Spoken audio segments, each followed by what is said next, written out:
Okay, so today we'll talk about Resident Evil 9. Now, I'm sure some of you guys are wondering, hey, why aren't you playing this? I'm too broke for, I don't have the money to get this game. And also, I've never beaten a Resident Evil game before. I'm not kidding. I've played them.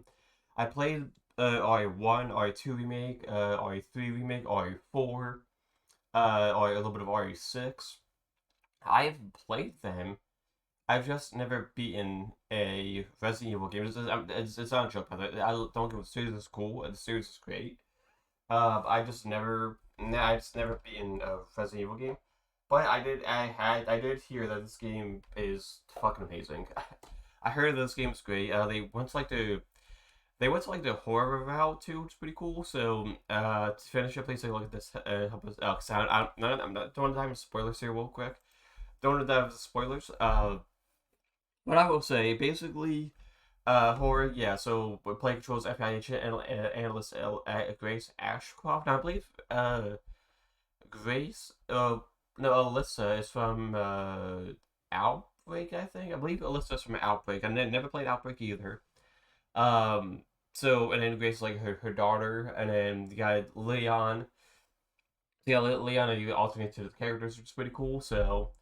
Never played. So it's Revelations 1 and 2. I never played Revelations 1 and 2. Like I said, I enjoy playing Resident Evil. I just I never beat them. I'm not kidding. I've never beat the games, honestly. Uh, yes, I've never beat any of the games. So if you guys really want me to, I will. I did play a little bit of Resident Evil 1.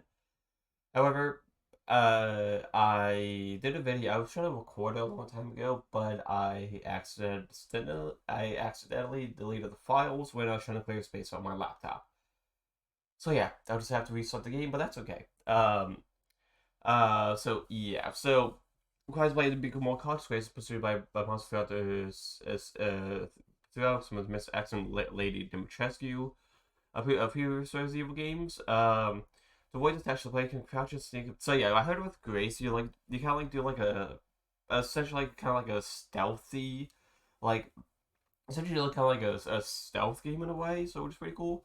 Because her first time being in this game, and they have her be like a scaredy cat character in a way where she doesn't know much, which is understandable. She doesn't really know much about it. It's just she doesn't know what's going on, of course. And basically, she's of course fucking terrified like crazy, of course. Then you get Leon here, which is I've seen a little bit of game. I haven't seen a full playthrough of this game yet. What I've seen, I've seen Grace. Grace, so basic Grace gameplay. She's like trying to like hide. She doesn't have much. She doesn't have like a lot of weapons to defend herself. So she's most like hiding. She's most like hiding with trying to play like stealthy. Leon, you're going to fucking guns blazing. That's fucking Leon from what I'm seeing. You're going to fucking guns fucking blazing. It is insane. It is fucking crazy. It is insane, but it makes sense for Leon because Leon's done this shit before, so he fucking knows. He fucking knows. Set in October, so it's set in this year, okay? 2026, 28 years after Akatsuki was joined in RE3. But yeah, so here's what I'm kind of curious about. If there's, I have heard there was a part that it's gonna be Raccoon City.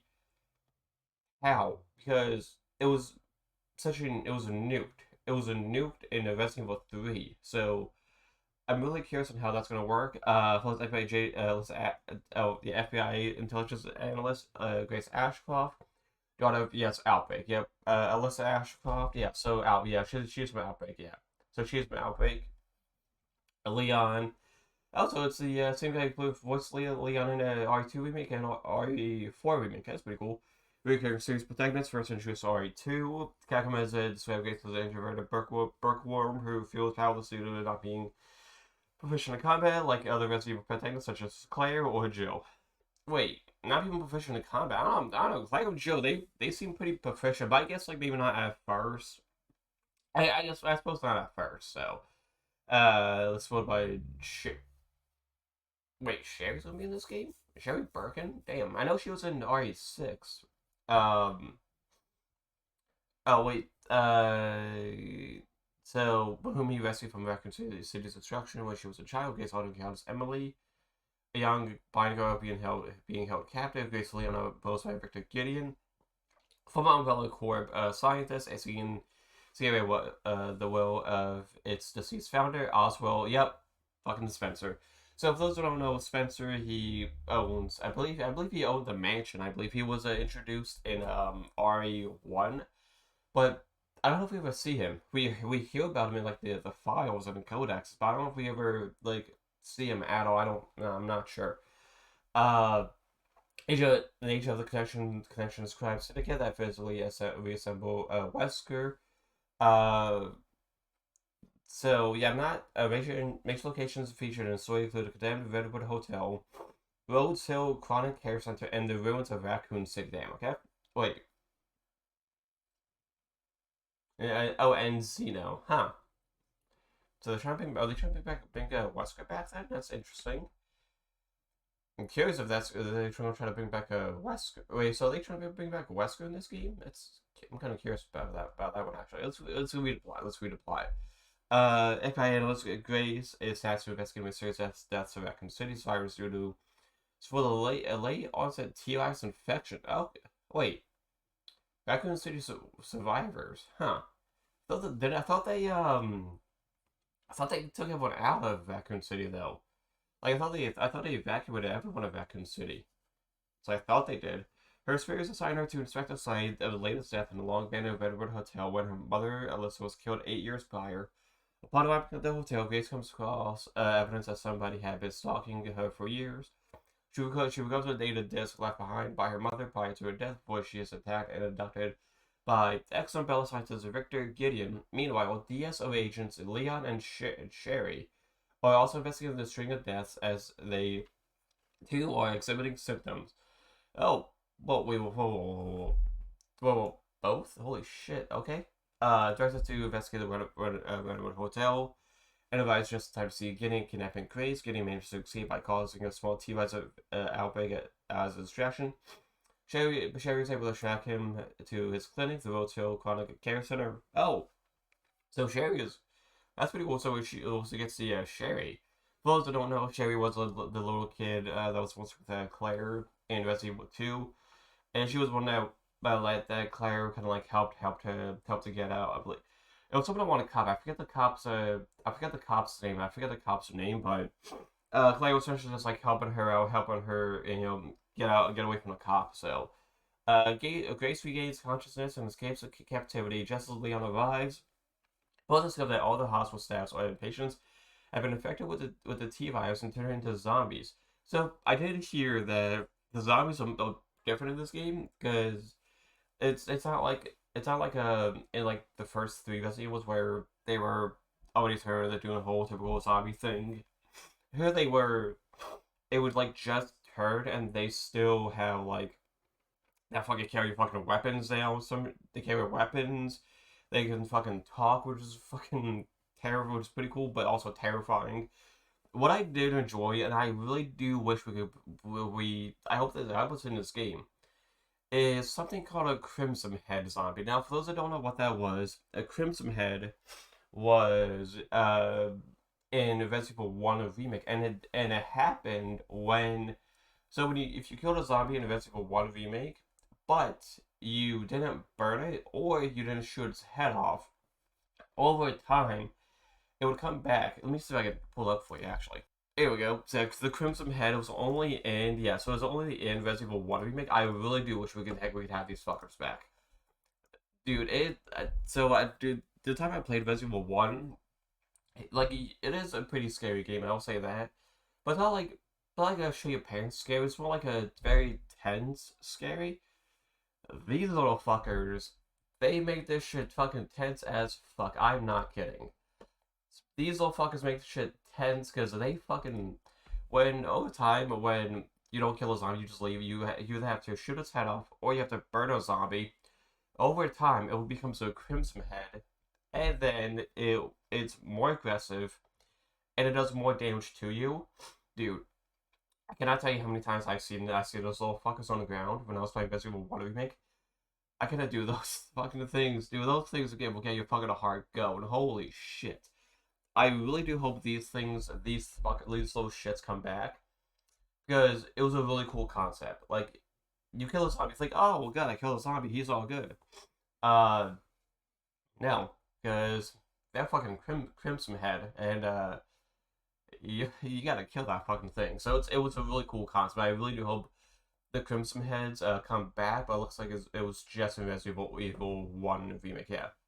Just a Resident Evil 1 remake. Damn it, that sucks. God, dude, they were fucking they it was a really cool ass little fucking fucking the form of the zombies was really cool. Getting lots of buildings helping Leon and Grace while sealing off all escape routes as Leon fights through the creatures that are infesting the building. This was to sneak her way through the hospital, eventually encountering and freeing young blind girl named Emily. From her confinement cell, Grace and Leon each learned that Gideon is obsessed with completing the Elpis project. Not sure what that is. An alleged method of using the T-Virus to transfer a person's consciousness into other bodies. With Grace being the key, Leon, Grace, and Emily try to escape Roseville together, but Emily is mortally wounded in the process, triggering her T-Virus infection and take her into a monster. Oh no. Leon is supposed to subdue her, and a distraught Grace leaves her facility with Gideon as benefactor. Connections. Oh no. Why is always the little kids? What the fuck? With RE2, we just use like get Sherry out of there. You get Sherry away from the cop, and then that's why she didn't turn into a fucking monster. Jesus. I'm not sure if I'm gonna be ready for that. Zeno uses his government connections to end the DSO's investigation. But Leon and Sherry go rogue with Leon following Grace, Gideon, and Zeno to the ruins of Raccoon City. Ooh, okay. Gideon attempts to intercept Leon, but is apparently killed when he falls into a ravine. Zeno takes Grace to Ark. What the? Okay. Got fucking Ark, okay. Secret Umbrella facility beneath Raccoon City Orphanage. Okay. Uh, which the connections took control. Okay. Holy City Orphanage too. Holy, I want to know how much of Raccoon City we see because it was fucking nuked. We did see in the trailer, which is pretty cool. We saw it in a trailer, but I am really let me know if you guys want me to do like a playthrough of like some of the Resident Evil games. I don't know. I just have the main ones. I don't have like let me know if you guys want me to do another one to do like a playthrough of them. I might actually because it's a really cool series. It's a really fun game. Uh, where were we? Yeah. So which connections took control of? He explains that Umbrella's found out. Oswald Spencer spearheaded the creation of Elpis as Umbrella's ultimate weapon, but locked it behind a password that only Grace knows. Though she has no memory of it, Leon rescues Grace, but they become separated as Leon's infection gets worsens. So I did hear that Leon, like, he's got, like, infected, he's got something wrong with his hands and his neck. I did hear about that. I really do hope that he gets disinfected. I really hope so. Grace finds the terminal and views the contents of her mother's disk. Inside her interviews, Alyssa held with Spencer, who expresses regret for creating the T-Virus and reveals he adopted an infant Grace. Oh, whoa, what the fuck? What? Spencer adopted Grace? Okay. Through the videos, Grace realizes. I know, it's kind of spoilers. I'm sorry, but it's the plot. So sorry, it's a plot. Uh, I'll I'll learn about it. You know, when I play the game. So yeah. Through the video, uh, Grace realizes the password to Elpis is hope. Leon and Grace are united in the control chamber from this point to endings are possible. Oh, okay. If Grace deliberately enters the wrong password, the arc self-destruct sequence activates. Okay, Leon distracts Zeno so Grace can escape, but Leon is executed by. Oh shit. Grace reaches the surface while Zeno is buried by Arc's destruction maker as the soul. Holy shit. Holy wait, so you can kill Leon. Holy shit. I was not okay, I was not expecting that at all. Holy shit.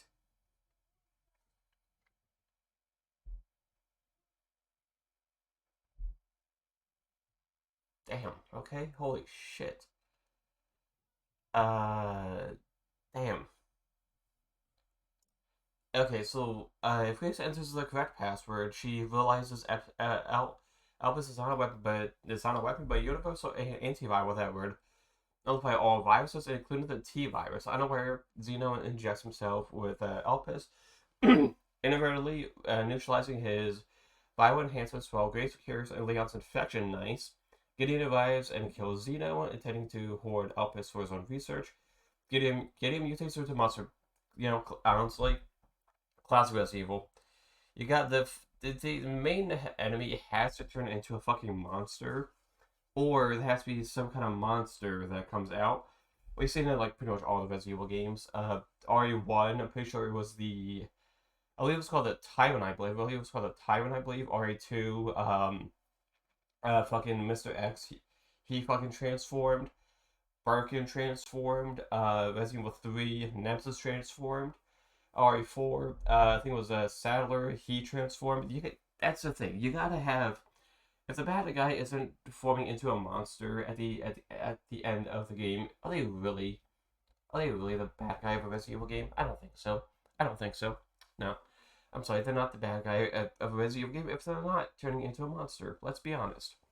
Forcing Leon to kill him, Leon and Chris are then rescued by BSAA squad dispatched by Chris. Okay. Chris Redfield makes an appearance. In Aftermath, Alec's existence caused a major scandal, triggering new investigations into Umbrella, connections, and the U.S. government. Ellie is found alive in the ruins. Okay, nice. Albus is good to use cure her mutations. Nice, okay. Post-credits sequence after the second ending, Grace tells Leon she has adopted Emily.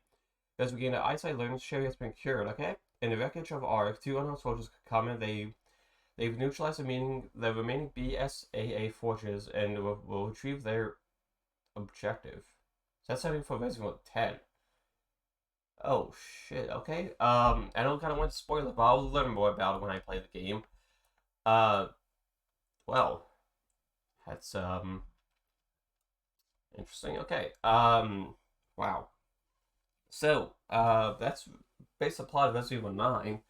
Let me know if you guys want me to do like a playthrough, like go through like play all the Resident Evil games. Feel free, please let me know. So anyway, that's about it. Also, if you're new here, please feel free to subscribe. I upload basically every single day. So anyway, that's about it, and I will see you guys later.